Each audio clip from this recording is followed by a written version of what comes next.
Going into our 20s signifies a new era of our lives, the real start of adulthood. But because of this change, we can also start to see past relationships drift away. If we take a look at our past friendships, they all generally seem to start when we're in childhood, when we're in school, and when we have the time to actually begin these deep-rooted relationships because we can play, we can socialize. That's what we do a lot of the time in childhood because we don't have the busy responsibilities of being an adult. This then creates strong bonds that can last all the way into adulthood and even forever. However, as previously mentioned, there can come a time that due to growing up, we grow apart. A lot of people then kind of try and chase what they used to have in these childhood relationships and friendships, and they try and seek it platonically with other people when they're in adulthood. And the thing with this is that you're not really likely going to ever have that same strong, deep-rooted bonds that you do form when you're in childhood, when you're in adulthood, because it's different. We're different people now, and you just don't have the time and the ability to create those friendships. We also quite rightly want different things from our adulthood relationships than we did with our childhood ones, and quite rightly so. You wouldn't want the same things that you had when you were a child. When you're an adult, you don't have the same mindset. You're not the same person really anymore. Sure, there's still that playful part of you, and you might still want to kind of enlighten and bring out that inner child, but you're not going to want the exact same types of friendships that you had then as you will and need now. Often you just need to observe and let the natural flow of life happen and kind of understand that people go in and out of your life for different reasons, and it actually benefits you a lot of the time too. If you think of your life as you, like the main character, and you're in a TV series, there's always characters coming in and out for different reasons, and the whole reason generally is to progress your story, allowing for character growth and for new stories to be created and begin.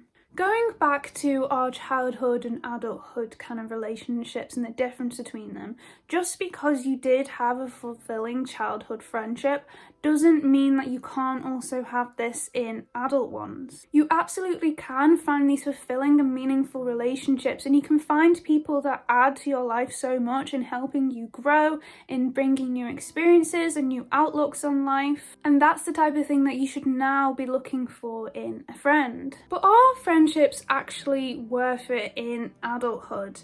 So there's lots of people who kind of believe that adulthood friendships, they're just not worth it, that you're too busy and that your time could be spent better elsewhere. However, studies have actually shown that having adulthood relationships and having also friendships when you're older and, elderly, actually helps to improve your life so much in terms of mental health, longevity, and just your overall health. For example, you're actually more likely to live longer if you do have a lot of friends, and especially later in life.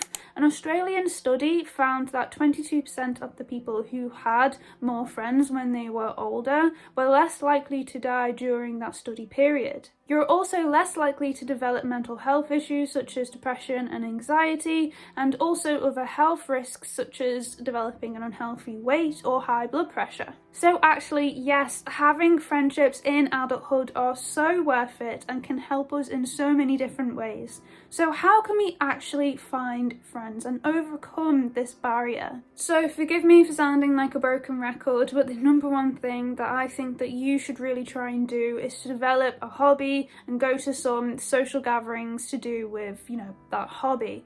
Because I think that doing an activity, finding a hobby that you enjoy is obviously beneficial for you because you're growing your skills, you're growing who you are as a person, but you also have the opportunity to build good friendships and to find like-minded people in that area. Even if these friendships don't actually stem out of these weekly meetings, that's still good to have these places where you can go to each week and you know that you've got like a couple of people there that you can at least have a chat to and socialise with. And who knows if it grows into something more. with this, don't go into this hobby with the expectation of finding lifelong friends. Just go to enjoy the hobby and to grow yourself as well, but to also, to chat to people. Just go in there with the aim to chat to a few people, to have one conversation, and then grow it over time. You know, you don't want to go in there all guns blazing and hoping to find your lifelong best friend, because that's not going to happen.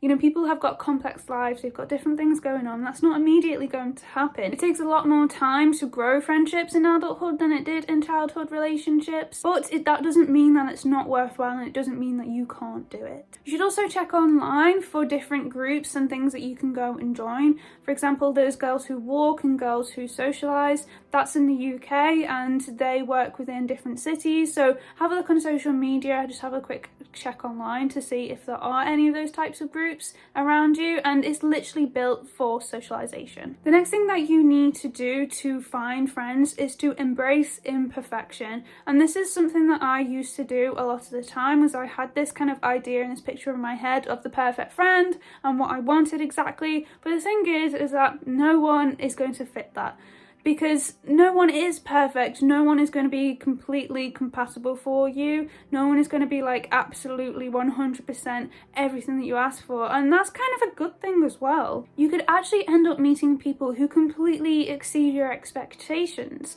and who push you and make you go outside of your comfort zone and who make you grow even more than you originally thought. So don't put people into this box. Make sure that you're kind of giving everyone a chance and seeing what they could bring and seeing what they have more about them apart from just kind of these initial ideas and these kind of initial things that you want from a friendship. The next thing that you need to do is to initiate. So you need to be comfortable with going up to people and starting conversations. And I know that this is a really, really, really difficult thing to do. I very much struggle with this, especially if there's like a group situation. If there's someone on their own, I feel far more comfortable going up to them and speaking to them, because I know they're on their own and they're probably more likely to actually want to speak to me. Apart from, you know, if someone's in a group, then it can be a bit like, oh, do they want to speak to me? Or are they just kind of going to be like, who are you and why are you coming up to us? That's just the wrong thing to have in your mind going into this process, because you're kind of immediately going into it with these negative thoughts and feelings. If you're out in a public social place, the chances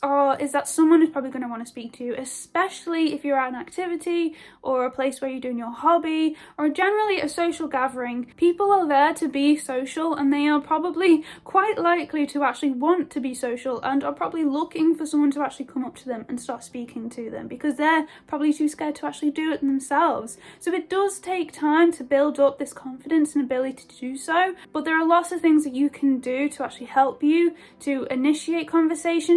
It's just simply practicing, and if you get kind of shut down, if someone kind of says, oh, I'm waiting for a friend or blah blah blah, that's fine. That's like the worst that can happen. The worst that can happen if someone says like no, they don't want to speak to you, whatever. Yes, it can be a bit awkward, but feeling awkward is good. Like it's good to feel awkward sometimes. You need that feeling. You need to be pushed out your comfort zone, especially in this friendship making process, and it makes it easy for you. You know, next time, okay, that person doesn't want to speak to me, you've already crossed that bridge. But most people are going to be open to a simple conversation. You know, just come up with some questions that you can easily go to and give someone like a genuine compliment. That's always going to be good. That's always going to open people up to you. So yeah, I really hope that this has been helpful for you. Making friendships in adulthood is so incredibly hard.